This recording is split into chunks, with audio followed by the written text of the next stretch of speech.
চলো আজকে দেখালাম আবার একটা বান। আজকে বানটা অপেক্ষাকৃত অনেক বড় এবং ধীরে ধীরে বানটা বড় হবে, কেন যেহেতু সামনে পূর্ণিমা আসছে। একটু দেখাই, এটা বানের পেছন দিকটা দেখাচ্ছি, সামনেটা দেখাবো।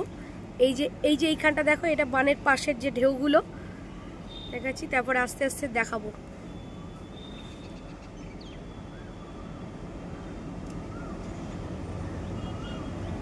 এই ঘাটের কাছে দেখো জল, বানটা কিভাবে আসছে দেখো।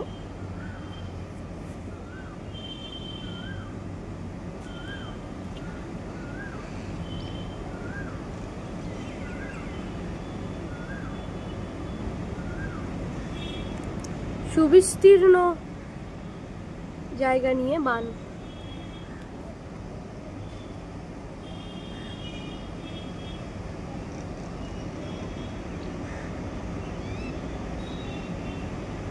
একটা জিনিস দেখাই, বান আসার আগে দেখো একটা সরু বান কিরকম তিত্তির তিত্তির করে সেই সাপের মতো এগিয়ে যাচ্ছে দেখো। বান কিন্তু তার পেছনে আসছে।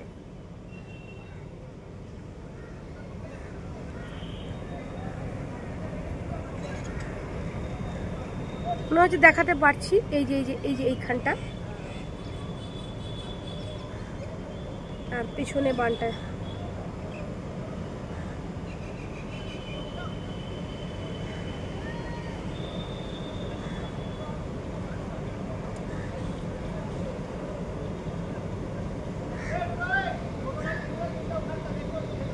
কি বিশাল ঢেউ, ঢেউগুলো তোমরা দেখতে পাচ্ছ, এটা কিন্তু পুরো ঢেউ, এগুলো কিন্তু বান নয়, এইখানটা কিন্তু পুরো ঢেউ।